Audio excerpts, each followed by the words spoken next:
que é felicidade? Qual a norma do céu e qual o ideal de Deus? Um dia, em algum lugar desta encosta, Jesus fez um lindo, mas polêmico sermão que tocou nestes e noutros assuntos relacionados à salvação. Eu estou falando do Sermão do Monte, pregado há quase 2000 anos, mas ainda relevante em nossos dias. Quer conhecer mais sobre esse assunto? Então não saia daí, porque o seu programa Evidências está só começando.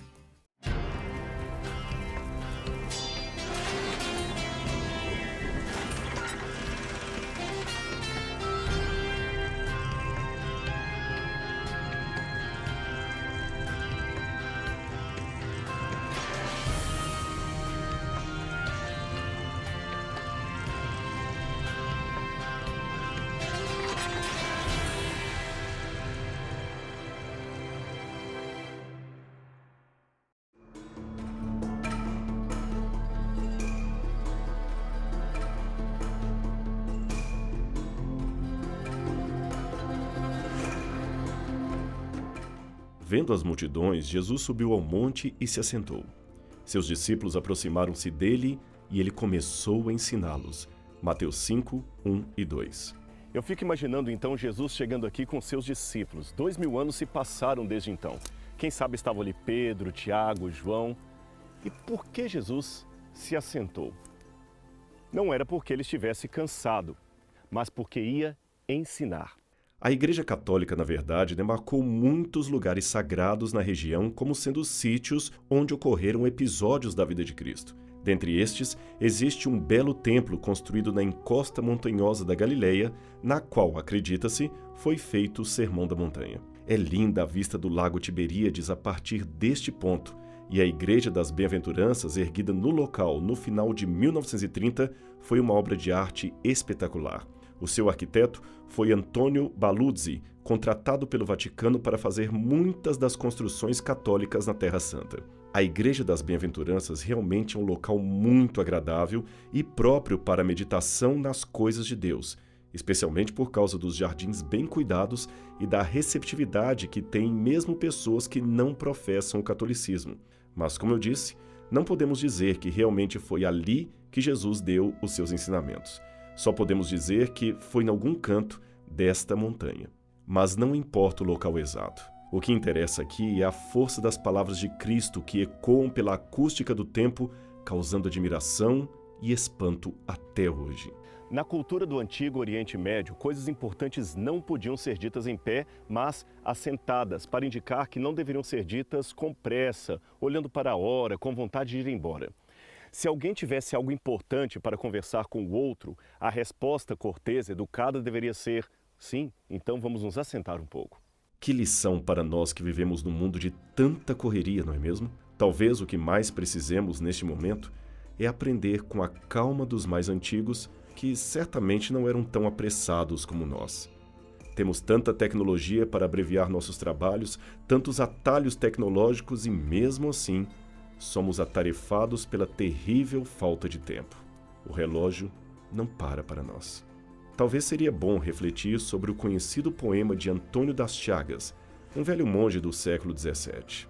Ele disse: Deus pede estrita conta do meu tempo, e eu vou do meu tempo dar-lhe conta.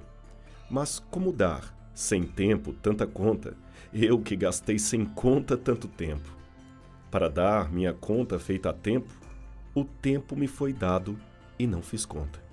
Não quis, sobrando tempo, fazer conta. Hoje quero acertar conta e não há tempo. Ó vós que tendes tempo sem ter conta, não gasteis vosso tempo em passatempo. Cuidai, enquanto é tempo, em vossa conta. Pois aqueles que sem conta gastam tempo, quando o tempo chegar de prestar conta, chorarão, como eu, o não ter tempo.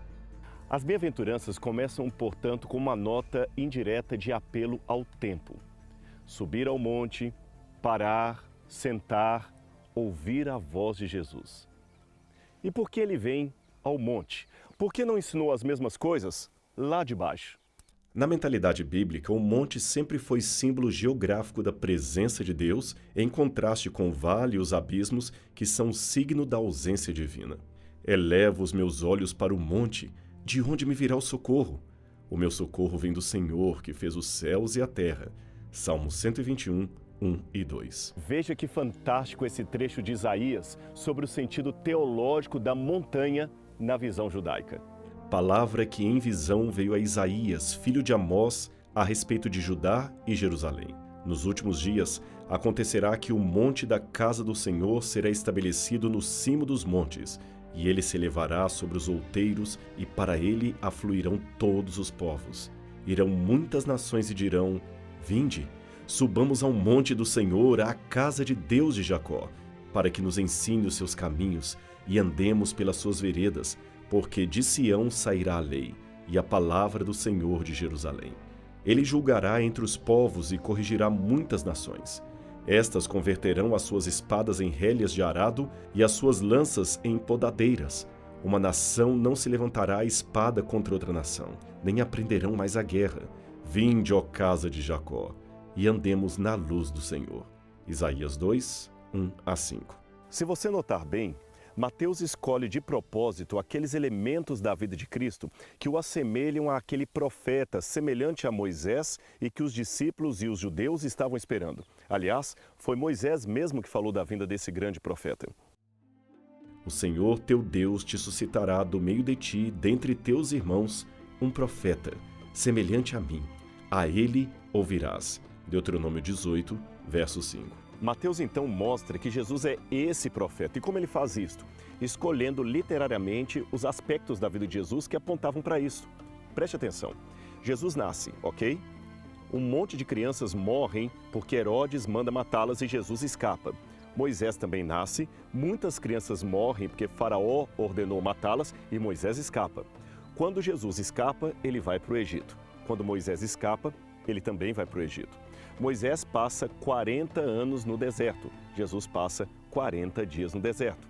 Depois, Moisés, em meio ao deserto, sobe até o Monte Sinai e de lá traz os 10 mandamentos. Jesus também, quando sai do deserto, sobe a montanha e traz novamente os mandamentos na ótica do reino. De acordo com o texto aqui de Mateus, quando Jesus começou a ensinar os seus discípulos, que também estavam assentados em algumas pedras aqui deste lugar, ele usou a palavra felizes para introduzir o seu discurso. Mateus escolhe a palavra makarioi em grego para expressar aquilo que Jesus havia dito em aramaico. Mas o que significa makarioi? Significa bem-aventurados, felizardos, pessoas que sabem o que é ter um sentido na sua vida. Os gregos geralmente usavam essa palavra para se referir à ilha de Chipre, também chamada de Ilha Feliz, por causa do seu clima agradável, solo fértil e vegetação abundante. Quem vivia ali em Chipre só poderia ser makarioi, ou feliz, ou literalmente felizardo. É que a raiz macro, quer dizer algo grandioso ou longo. Agora aqui vai a lista dos felizes ou dos bem-aventurados de Cristo. Veja o que diz a Bíblia. Bem-aventurados os pobres de espírito, porque deles é o reino dos céus. Bem-aventurados os que choram, porque serão consolados. Bem-aventurados os humildes, porque eles receberão a terra por herança. Bem-aventurados os que têm fome e sede de justiça, porque serão satisfeitos. Bem-aventurados os misericordiosos, pois obterão misericórdia. Bem-aventurados os puros de coração, pois verão a Deus. Bem-aventurados os pacificadores, porque serão chamados filhos de Deus. Bem-aventurados os perseguidos por causa da justiça, pois deles é o reino dos céus. Bem-aventurados serão vocês quando por minha causa os insultarem, os perseguirem e levantarem todo tipo de calúnia contra vocês. Alegrem-se e regozijem-se, porque grande é a sua recompensa no céu, pois da mesma forma perseguiram os profetas que viveram antes de vocês.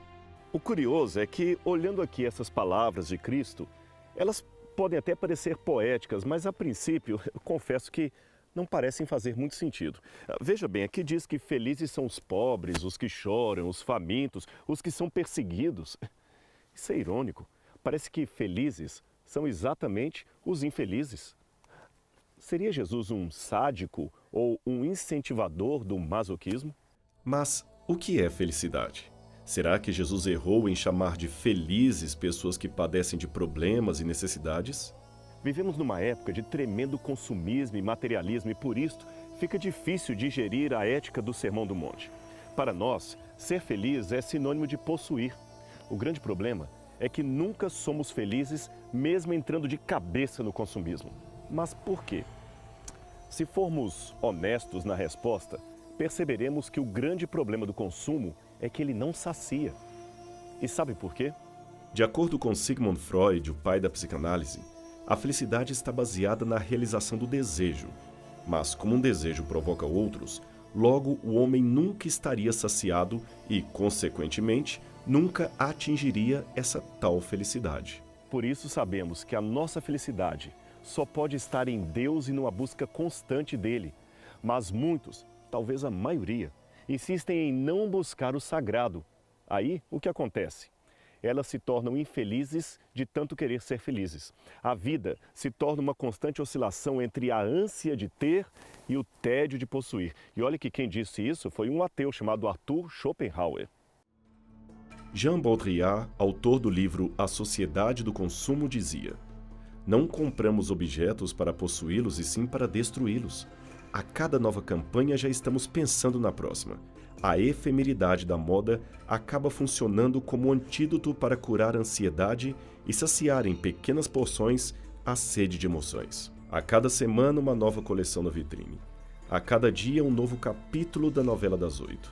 A cada 6 meses uma nova versão do carro do ano, um novo restaurante imperdível que é inaugurado. Somos todos atores no teatro do consumo." Será que ter é mesmo sinônimo de possuir? E possuir é sinônimo de ser feliz? Alguém certa vez ironizou que feliz não é aquele que tem tudo, mas aquele que não sente falta de ter tudo. Deixe-me contar uma história para você, uma história verdadeira. Em 1988, um beduíno da tribo Tuareg havia passado pelo acampamento da equipe do Paris-Dakar e ajudou um jornalista que havia deixado cair a sua mochila. O jornalista, agradecido, deu-lhe de presente o livro O Pequeno Príncipe, e o beduíno, empolgado, prometeu que um dia aprenderia a ler para conhecer o conteúdo daquele livro. Esta era a primeira vez que aquele rapaz tomava um livro em suas mãos. Os Tuareg, só para você ter uma noção, são um grupo nômade do deserto que vive na solidão, praticamente sem nenhum recurso, sem nenhuma tecnologia daquela que conhecemos atualmente. Tuareg, para que você saiba, significa esquecidos ou abandonados de Deus. Aquele rapaz, Tuareg, ex-pastor de cabras e ovelhas, se graduou em gestão na Universidade de Montpellier, na França, e se tornou um defensor dos pastores tuaregs. Mas imagine o choque cultural daquele rapaz ao ver pela primeira vez o mundo ocidental. A começar pelo barulho infernal que ele jamais imaginava existir, pois no deserto é tudo tão calmo, tão silencioso. Até as batidas do próprio coração podem ser ouvidas. Lá não existe a correria dos nossos dias, a não ser para fugir de uma tempestade de areia, nem a cobiça da nossa sociedade. Tudo é de todos e para todos. O tempo pode finalmente ser visto, seguido bem devagar, sem pressa, com muita calma. Vocês do Ocidente, concluiu ele, podem até ter o relógio, mas nós aprendemos a ter o tempo. Forte, não é mesmo? Quer saber mais uma coisa da história humana em conexão com a Bíblia Sagrada? Então não saia daí, porque o programa Evidências volta já já.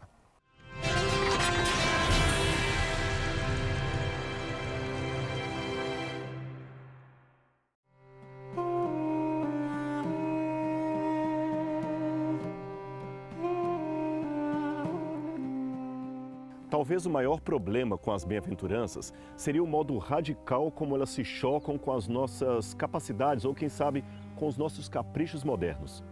A necessidade de possuir bens e títulos tornou-se um fim em si mesma, para não dizer uma obsessão de muitos. Não existe fora do ego nenhuma autoridade que supere. Deus não está mais lá fora. Deus seria secretamente eu mesmo, o que é uma atitude perigosa por causa do seu potencial para a megalomania. Parece que vale tudo para fazer aquilo que eu quero. Se quero fazer uma coisa, se alguma coisa é boa para mim, eu levo avante com qualquer que seja a consequência que eu tenho que cumprir. Mas não é bem assim que a coisa funciona na vida. Veja, nossa relação com a vida ficou de repente ambígua. O grande sistema de símbolos que é o cristianismo organizado já não parece mais capaz de motivar a plena dedicação das pessoas, nem atender às necessidades humanas de muitos que estão por aí. E o resultado disto? É um forte sentimento de falta de sentido e de alienação com respeito à vida. Isso sem contar que a rapidez dos novos produtos, que se atualizam praticamente ano após ano, faz a vida ficar facilmente desatualizada, fora de moda. No momento preciso em que descobri o sentido da vida, a vida mudou. George Carlin. Os sintomas são intoleráveis porque já não tem sentido. Nós estamos nos tornando zumbis, consumidores famintos, dominados pela ansiedade e pela angústia, aquela angústia descrita por muitos filósofos da moda. Podemos superar quase todas as dificuldades se soubermos discernir o seu significado. Nossos prazeres, assim como nossas dores, são sintomas quando não tiverem importância simbólica. O que é esta importância simbólica? É o significado mais profundo da vida, a razão pela qual estamos aqui, de onde viemos, para onde vamos, qual o nosso papel na eternidade. Portanto, a direção da cura está na descoberta ou redescoberta da vida simbólica, da vida espiritual, que liberta o homem de uma vida angustiante, esmagadora e banal, porque lhe dá um vislumbre do futuro do mundo e do reino de Deus que está atrelado a ele.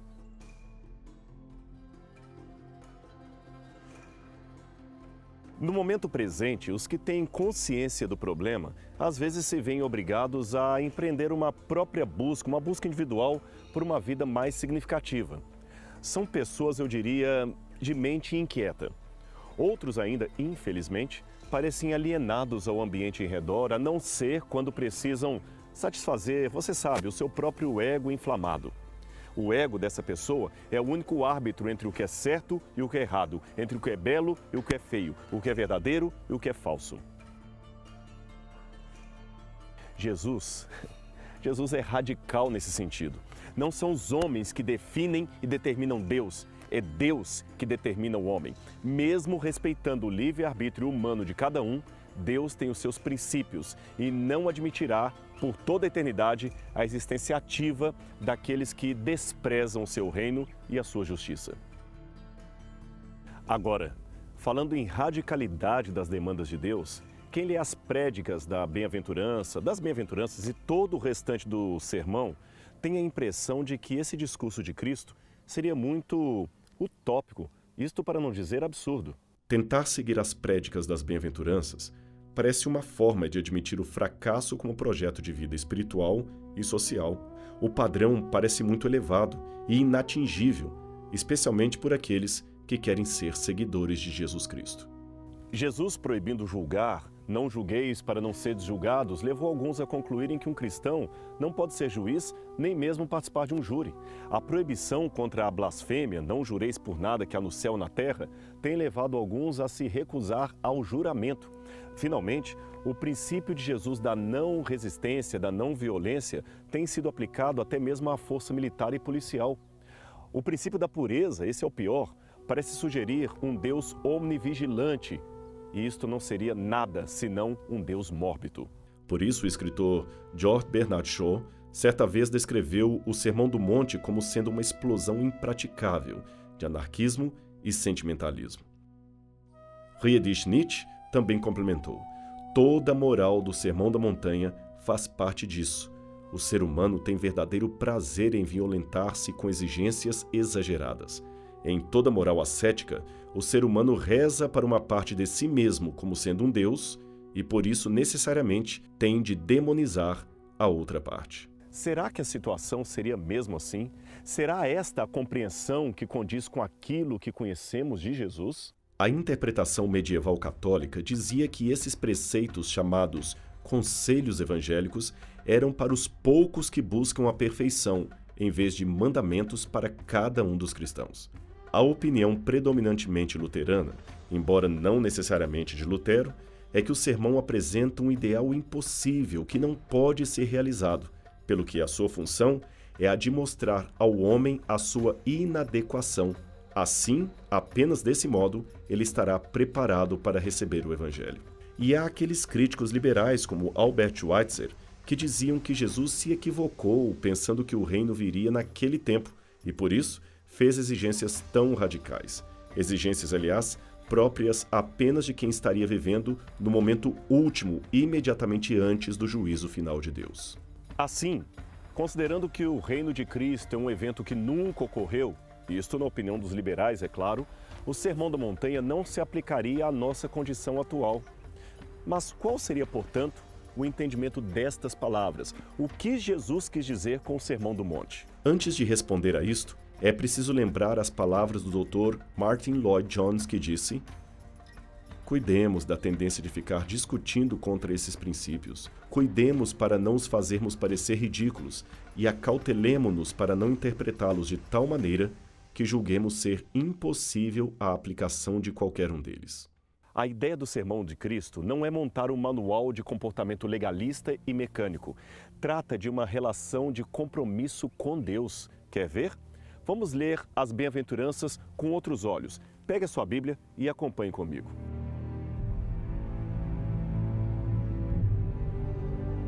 Os pobres de espírito não são necessariamente os sem dinheiro, mas aqueles que aceitam a perda de todas as coisas, especialmente a perda de si, de modo que eles possam seguir o exemplo de Cristo.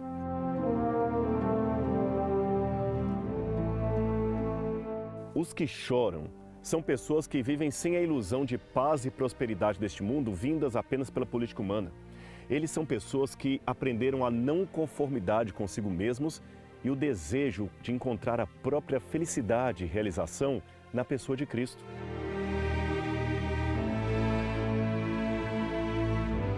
Os mansos são aqueles que não falam em defesa de seus próprios direitos, que não brigam por si até o final, pelo contrário, subordinam continuamente os seus direitos e eles mesmos para a vontade de Cristo em primeiro lugar e, por conseguinte, para o serviço do seu semelhante.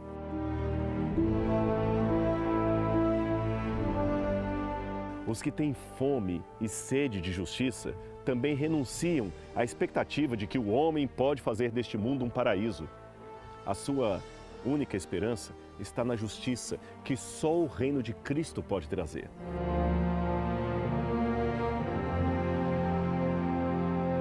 Os misericordiosos deixaram a sua própria dignidade e se consagraram aos outros, ajudando os necessitados, os fracos, os desterrados.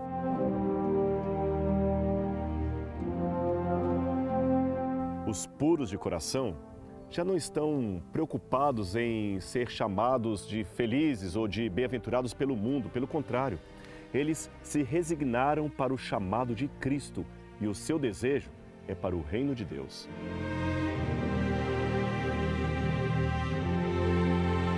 Os pacificadores detestam aquela violência que se usa frequentemente para resolver problemas. Eles entendem que, às vezes, especialmente em situações de conflito, a escolha é uma questão de eleger entre ter razão ou ser feliz.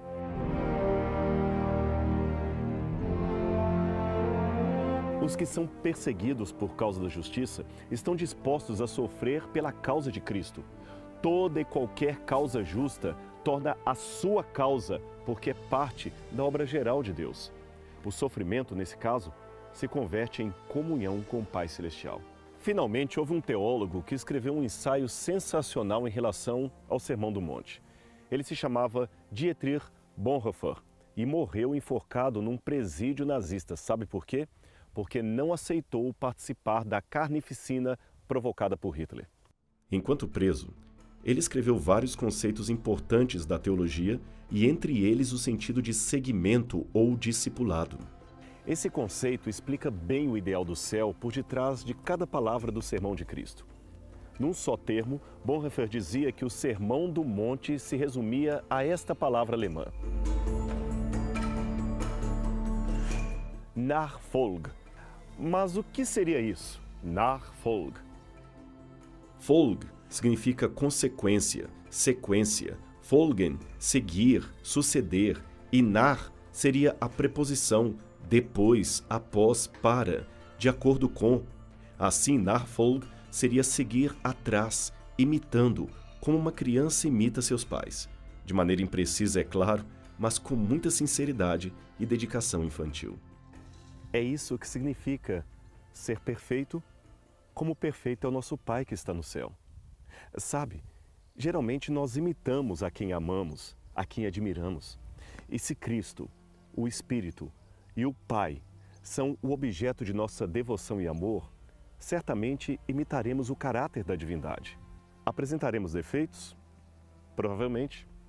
Mas no rascunho de nossa vida, daremos oportunidade a Deus de escrever um belo livro chamado A História da Salvação, da minha salvação e da sua salvação.